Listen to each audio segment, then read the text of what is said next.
On those cold, rainy days when you forget your rain jacket or umbrella and you want to stay as dry as possible, should you walk and spend more time in the rain? Or should you run, which means you'll be hitting more raindrops from the side?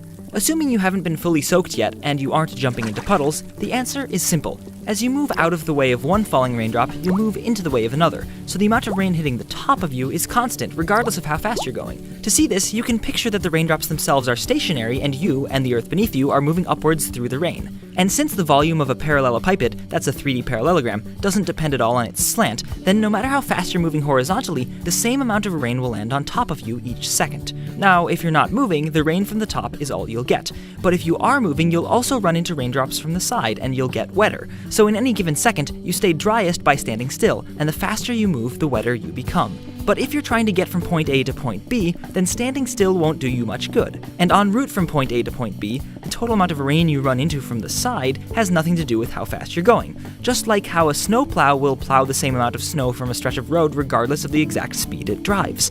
In the case of running through the rain, you can figure that out using parallelepipeds again. So, over a given period of time, the same amount of rain will hit you from the top, regardless of how fast you're going. And over a given distance, you'll hit the same amount of rain from the side, again, regardless of how fast you're going. So your total wetness is equal to the wetness per second for rain from the top, times the amount of time you spend in the rain, plus the wetness per meter for rain from the side, times the number of meters you travel.